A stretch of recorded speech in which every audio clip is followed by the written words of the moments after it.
सोलापूर महानगरपालिकेच्या प्रभारी नगर अभियंता सारिका अकुलवार यांच्यावर नालासफाईच्या कारणावरून आरोप झाले आणि आरोपाचं चौकशी करून त्याच्यामध्ये मोठा भ्रष्टाचार झाल्याचे असे आरोप झाल्यानंतर पालिका आयुक्तांनी चौकशी समिती गठीत केली आणि गठीत केल्यानंतर चौकशी समितीचा आज शेवटचा टप्पा आहे आणि त्या टप्प्यामध्येच माजी उपमहापौर राजेश काळे हे येऊन अकुलवार यांची बाजू मांडतायत आणि ते म्हणतायत की एस टी प्रवर्गात असलेल्या एका महिलेवर अन्याय होणं योग्य नाही आणि त्या बाबतीतला म्हणजे एक साधा सुरुवात करण्या अगोदर स्पष्टच म्हणतो आताच काय एस टीचा वापर त्याचं होतोय? कारण सांगतो तुम्हाला, साधं सोपं उत्तर आहे. आयुक्तांवरती दबाव आणला, जेव्हा 12-13 नगरसेवक गेले होते त्यावेळेस चालतंय. म्हणजे आयुक्तांना त्यांची भूमिका म्हणजे पटवून किंवा दबाव आणायला ते चालतात. आणि ह्या एकट्या आहेत, म्हणजे यांच्यावरती तुम्ही कोणते आरोप आणि एकटं त्यांच्यावर का करताय? माझं मत आहे की बिलं जी आता झाली आहेत ते जे काय आहे ते खालून वरपर्यंत आलेलं आहे कोण साहेब. कोण असं तुम्हाला कोण म्हणायचं? काय अहो जे कोण जबाबदार आहे? याच्यामध्ये कनिष्ठ अभियंता, झोनल अधिकारी, तिथं जे कार्य करणारे काम करणारे झोनल अधिकारी आहेत, नियंत्रण अधिकारी आहेत, ऑडिटर म्हणजे आहेत, कारंजे? chief हो 100%. हा, मागच्या वेळेस बी त्यांना तुम्ही वाचवलं त्या जगन्नाथ बनसोडेच्या प्रकरणामध्ये. इकडे त्याला नियंत्रण अधिकारी जबाबदार असतात, लक्षात घ्या. आणि आज सुद्धा मी सांगतो ते अतिरिक्त आयुक्त आहेत शहराचे आणि त्यांच्याकडे असं असं असं म्हणाय ठीक आहे. आता तुम्ही म्हणताय तर आपण त्याही पद्धतीनं विचार करू, पण एक आणखी एक की बाबा चौकशी चालू असताना आपण त्या पदावरनं बाजूला यावं किंवा त्या पदापासून लांब जावं की निपक्षपाती चौकशी झाली पाहिजे या उदात्त हेतून नैतिक अधिष्ठान ठेवून त्यांनी पदापासून लांब जाणं अपेक्षित होतं, पण आठवड्याला एकदा ते सुट्टी वाढवून घेत आहेत. चांगली गोष्ट आहे. उलट ते आहेत ना, कुठल्या ह्याच्यामध्ये हस्तक्षेप नको म्हणून त्या महिनाभर पण घरी राहिला. आता मी सांगतो तुम्हाला, बाकीच्यांनी राहायला पाहिलं होतं त्यांच्यावर सुद्धा आरोप आहेतच. त्या फक्त एकट्या आरोपी नाहीत. आता तुम्ही म्हणता ना संमतीचा अहवाल जो काही येईल त्याच्यामध्ये जे आहेत, मग त्यांनी महिनाभर तिथं ऑफिसमध्ये बसून खुर्चीवर बसून ते चालतंय. आणि ह्यांनी उलट स्वतः म्हणलं काळेसाहेब आपत्कालीन व्यवस्थापनेच्या त्या प्रमुख आहेत. हो मला प्रमुख आहेत, ऐकाय ते प्रभारी जरी नगर अभियंता राहिले तर आपत्कालीन व्यवस्थापनेच्या त्या प्रमुख आहेत. पावसाळ्याचे दिवस आहेत, कधी काय कुठली घटना होईल सांगता येत नाही. अशा कठीण परिस्थितीमध्ये आयुक्ताचे आदेश असताना नसताना देखील ते वारंवार रजेवर जात आहेत. तुम्हाला एक स्पष्ट सांगू तुम्हाला, उलट ह्या काळामध्ये सिच्युएशनमध्ये त्यांनी बाजूला जाऊन प्रशासनाला मदत केली, समितीला त्यांनी जे ना मदत केली. उलट त्यांचे तुम्ही धन्यवाद मानले. त्यांनी त्याचा पदावर असतात तर तुम्ही परत आरोपच केले असते ना. अहो ते आता सध्या तिथं एवढे मोठे आरोप करून सुद्धा त्या तिथंच काम करतायत. दोन्ही बाजूनी बोलायचं ही बरोबर नाहीये.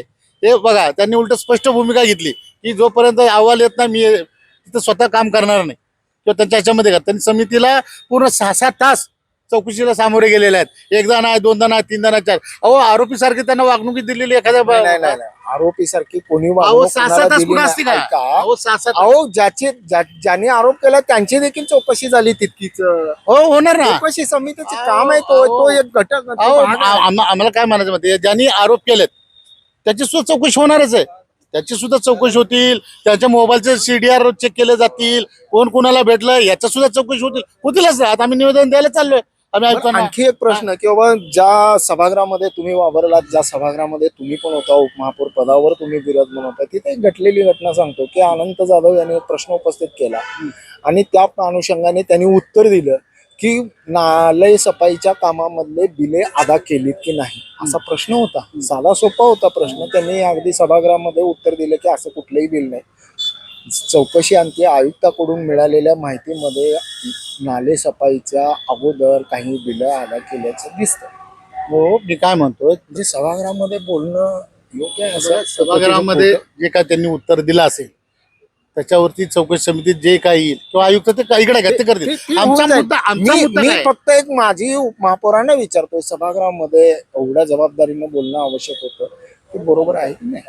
हे बघा, त्यांनी अनवगाने बोलले असेल किंवा बोललेत की नाही बोललेत हे खात्रीने मला इकडे त्याविषयी भाष्य करायचं नाही. पण जर त्या बोलल्या असतील तर त्यांना जी माहिती खालून मिळालेली असेल त्या विषयावरतीच बोलतात. डायरेक्ट ब्रीफिंग करताना कोणतेही अधिकारी. दुसरं एक की बाबा आता काय आव्हान कराल तुम्ही चौकशी समितीला?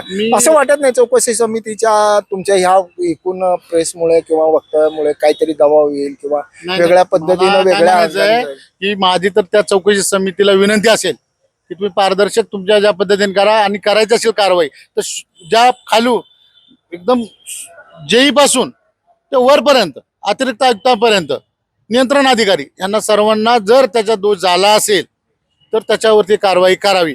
फक्त सारिका अकुलवार हे नाव तुम्ही टार्गेट करू नये. याच्यावरती एमबी तर सारिका अकुलवार यांनी लिहिली नाही.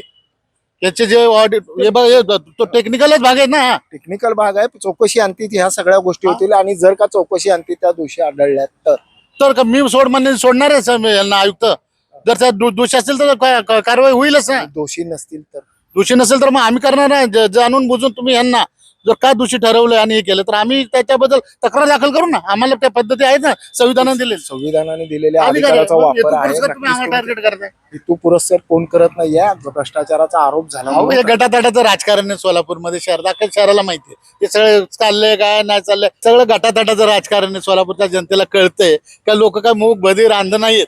हे काय चाललंय. एवढं मोठं पाचवी बहुमत देऊन सुद्धा त्यांच्यात सत्ता तुमची, टेंडर तुमचे, मक्तेदार तुमचे, बिल अदा करणारे तुमचे, टक्केवारी मागणारे तुमचे आणि परत त्याच्यासाठी काम अडवणारे त्यांचे, परत काम चालू आणि परत अधिकाऱ्यांना दबाव टाकणारे तुमचे आणि परत अरे काय लावलंय. किती विरोधक किती आहेत महापालिकेत, किती आहेत.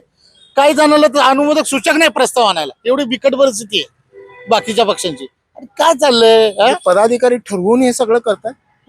पदाधिकाऱ्यांना करावं लागतंय. इकडे करावं लागतंय. सगळ्यांचं मनं राखायची आहेत. सगळ्यांना एक वर्ष कार्यकाल मिळणार आहे. आता परत 6 महिन्याने आता परत तुमचे काय सभागृह नेत्याची निवड आहे. तुमच्या त्या स्टँडिंगची निवड होईल. आणखी काय महिला बाल कल्याणची निवड होईल. ते सगळ्या सभापतीच्या निवडी आहेत. बऱ्याच गोष्टी असतात. त्यामुळे आपण किती चांगले ते दाखवायचा प्रयत्न असते. त्यांना माझ्या शुभेच्छा सांगा. नक्कीच काळे साहेबांच्या या शुभेच्छेनंतर सारिका अकुलवार यांच्या चौकशी समितीवर याचा परिणाम होणार नाही. पण पदाधिकाऱ्यांना मात्र नक्कीच यांनी चांगला सल्ला दिलाय आणि त्या सल्ल्यामुळे आता किती काय कशा पद्धतीनं अडचणी वाढणार का अडचणी कमी होणार याकडे आता सर्वांचं लक्ष लागून राहिलंय. ब्रेन न्यूज करता यासिन शेखसह मी नितीन पात्रे.